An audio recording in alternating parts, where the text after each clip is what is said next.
Hello everyone, Neil Tappin here from Golf Monthly and welcome to the London Club, and this video looking at the 8 rules golfers break without realising. These are all things that you might do during the course of 18 holes without even giving it a second thought, but you're actually breaking the rules and they can be really costly. Now, the advice in this video comes courtesy of Golf Monthly Rules Guru, that's Jeremy Ellwood.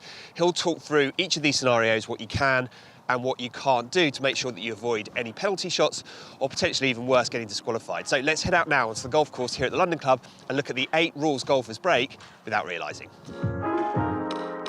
Right, Jez, so my ball has finished here, and I think this is a scenario where I think I've broken the rules in this position in the past. Explain to me what you are and are not allowed to do when it comes to sand on the fringe and on the green. Okay, well, you wouldn't be alone in that because Rory McIlroy famously fell foul of this one in Abu Dhabi a few years ago. Right. So basically this sand here on the green, you can touch, move.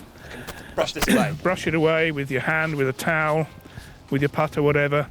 This sand here on the fringe you can't touch because loose soil and sand are not classed as loose impediments in the general area of the golf course. Yeah, I think this is an easy one to fall foul of because it feels so natural to think that that is a loose impediment and to kind of wipe it away, because that feels like a bit harsh to have to putt through it, but unfortunately you've got no options. Yeah, I think in that Rory incident, Luke Donald had to point it out to him, so really, he had to break the news to Rory that he thought he'd just broken the rules. And the rule you break is 8.1a, which is improving the conditions affecting your stroke, and in this scenario you'd be improving the line of play for the putt you want to try and hit from the fringe. Quick question for you, Jez. What happens if my ball finishes here and somebody's in the bunker and they play a bunker shot and suddenly all of this area is covered in sand, but it wasn't like that before they played?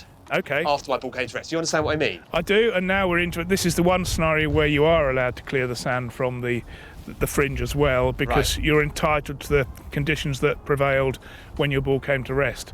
What has happened after that has worsened the conditions affecting your intended putt, so you are then allowed to restore it to how it looked before that bunker shot, splash sand everywhere. So if this sand came here after my ball came to rest, then I am allowed to move it? Yeah, you'd have to restore it to how it was before, so yeah, as best as you can. No one's going to be out with some sort of measuring device saying, oh, there was a bit there. You've just got to use equity and restore it as closely as possible to how it was. Unfortunately, that's not the case, so I'm going to have to try and play this. No, although you can just move that little bit there. Oh yeah, move that. Although I didn't know if that's on my line. Yeah. This stuff is more what I'm concerned about. Let's see what happens. Yeah. It's not bad. Okay, Jez, the next one on our list relates to these things, laser rangefinders, in particular, slope functionality. What do people need to be careful of here? Well, basically you need to be aware that you can't use that slope functionality during a competitive round. So most of them have a facility to deactivate it or switch it off, don't they? There you go. That must be set to deactivated for a competitive round of golf. And the reason is the rules allow you to use those devices to get distance, but not what effect on distance any change in the slope has. And you'll have to go into rule 4.3a in the full rules of golf book, which gives you all of the detail. You can access that online. You won't find all of the detail in the Players Edition. In the Players Edition. And it's useful to know. I mean, in this scenario here, Jez, we're on the 17th hole. It's par 3. It's playing slightly uphill. Tough hole. If I zap the flag, I can see that I've got 217. But it's playing slightly uphill. I know that comes out as 222 yards. It's slightly into the wind. All of that information is really useful, especially as I have to carry some bunkers that are just short of the green. Yeah, very, very important on this. It's a shallow green, isn't it, with bunkers at the front. Half a club difference could be really useful information. Sadly, you're going to have to work that out yourself, but without the aid of that device. So, Jez, what happens if I'm playing in a competition and I've left it in slope mode from my last practice round, and I forgotten to change it, and I look at the first green, I zap the first green, and I realise, I've made a mistake. What happens to me in that scenario? Okay, well, you don't get away scot-free, but the first offence is the general penalty, so 2 strokes in stroke play, loss of hole in match play. If you do it again, then I'm afraid it's DQ. Yeah, so it's well worth knowing this rule. A lot of golfers have lasers. A lot of those lasers have slope functionality. If you're playing in a competition, just check it before you go out to play. Make sure that it's not set to slope mode, because if it is, it could cost you penalty shots or, at worst, disqualification.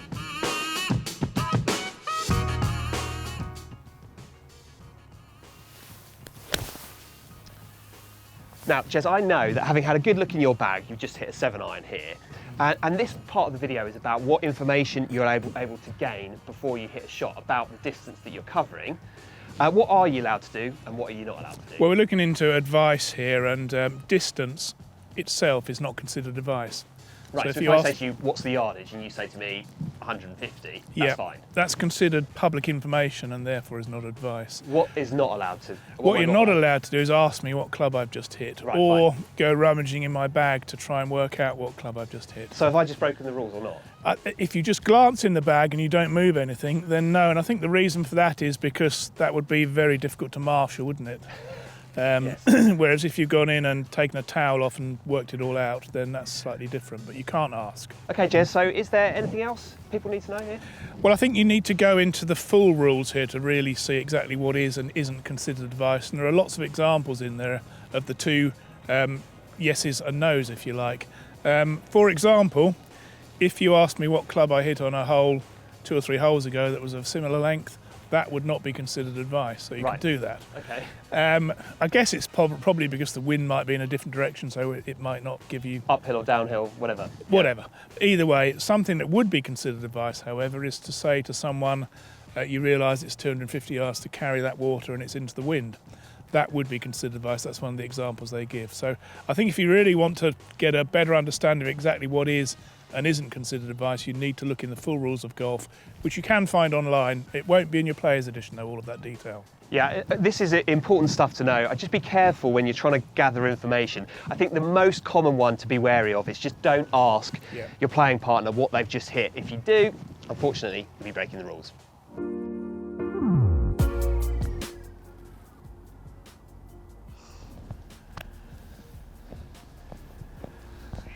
Okay, before you do that, Tappers, you're just about to break the rules. Why's that? Why is that? Well, we're playing a match. I am here, about 4 feet away. I'm the player that's currently the furthest from the hole. You're not giving me this because it's not particularly close. Well, you're not putted well all day, and there's a little bit of break in that, and I'd like to see that, but you are not allowed to play that ball before I've had my putt. Yeah. So in this scenario, if I tap that in, you win the hole. No, it's not as draconian as that. I can decide whether I then make you take the ball back out and play it again in the correct order. Which then can lead to quite a frosty scenario on the golf course. Possibly. So if I was in this scenario, I would try and intercept before anyone did, if it was that important. Yeah. But sometimes it can be that important in match play, because if you've not been putting well, really having to make it can make a big difference to the stroke you put onto it, compared to hoping that I might miss this, for example. Yes. Yeah, so it's one of those ones, it's well worth knowing. And I'd say if you're in the position that I was in, it's well worth knowing the rule, because you don't want to create that awkwardness that can come from sort of accidentally breaking the rules and then placing this sort of onus on your opponent to make a decision about what to do. Nobody wants to be in that position. So as Jez said, in this scenario, mark it, wait, let your opponent finish off, and then you can carry on.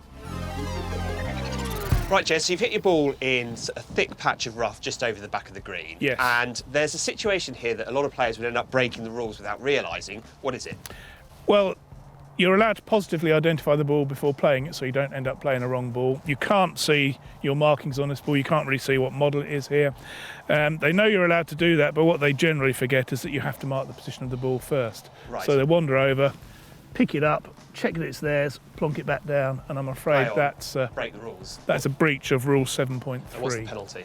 Penalty is 1 stroke. So what do you have to do in this scenario? Well, you used to have to call someone over to observe the process. That's the bit you no longer have to do, but you do still have to mark the position of the ball first. So T-peg or whatever, pop that in there, pick the ball up, check it's yours, and then put it back down as closely as possible to exactly where it was. Play on. So follow what Jez said and you'll avoid costing yourself any penalty shots. Right, Jez, so this is about playing from the wrong green. Yeah. And we're stood on the 15th green here at the London Club, which is not a million miles away from the 18th fairway, which is over there. And if you blaze one quite a long way right off the 18th tee, you could find yourself here. Yeah. And the 18th green is just over there. But I think most golfers probably would know that they shouldn't be hitting a 5-iron shot from a position like this. Is that fair? That is fair, and I think it's just worth saying a wrong green is any green other than the green of the hole you're playing, which is the putting green. for that particular hole, but any other green is a wrong green. I think most people would know that taking a massive divot out of this green is not a great idea. No. So where would you drop? Well, you get nearest point of complete relief, not nearer the hole. In this case, it would be just over there. The hole's going that way, and you would drop there free of charge and play on. Now, I think where the confusion lies is when you play golf courses like links courses here in the UK, maybe some of the more traditional courses where you might have two greens quite close together, a small bit of fringe between the two, and you'd be very tempted to putt from one green to another, but beware. Do beware, because the rules are exactly the same, whether it's two greens very close together on a links course or a green here that is 60, 70 yards away from the fairway of the hole you're playing. They're wrong greens. The rules make no differentiation between how close they are together to the green you are playing, and you would still not be allowed to play from it, even if it would be very simple just to putt from one to the other. So there you have it. If you find yourself on a wrong green, make sure you take a drop.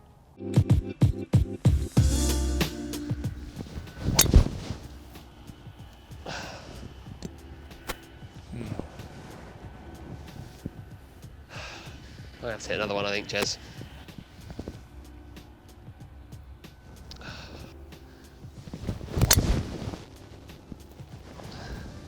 Interesting. Now we potentially have a bit of an issue here under the rules. What's that? Well, it's the old classic, which we talk about quite a lot, is saying or clearly indicating that the second ball you hit is a provisional ball in case you don't find the first one. Right, yeah, so because my first shot here, whilst not very good, was possibly findable, and I definitely want to go and have a look for it. Yeah. But because I didn't say that my second ball was provisional, you'd be wasting your time. So, Jez, in this scenario, that first shot that I hit becomes what? It's not the ball in play anymore. It's not the ball in play because the second ball you hit became the ball in play the moment you hit it, because you didn't indicate that it was a provisional ball and you only wanted to use it if you couldn't find the first one. So I guess the point for everyone watching this is that whenever you're playing a provisional ball, you've got to make it very, very clear to your playing partners, haven't you? Don't leave any doubt. Don't leave any doubt. I mean, the rules, if you go into the interpretations, do say that phrases like, I'm going to hit another one just in case, are acceptable. There's got to be something that brings in that element of doubt as to whether you'll find the first one. But to be honest, just saying I'm going to hit a provisional is probably the easiest and clearest way of doing it. Yeah, so there you have it. This one is well worth knowing because this is a very common scenario. Right, Jez, so we're over the back of the 13th green. You're sort of slightly off to the right. You're on a cart path. You're faced with a tricky shot back towards the green, and you are entitled to a free drop from here. I am. But in this scenario, there might be a situation where a lot of club golfers would end up breaking the rules without realising. What would they do that would cost them in this scenario? Well, I think what they're thinking is getting relief entitles them to a perfect lie. But it doesn't. All you're getting relief from is this abnormal course condition, the cart path, and you must take relief at the nearest point of complete relief. Which in this scenario is where? Well, in this scenario here, it's clearly going to be this side here, so you've got to get your feet off the path.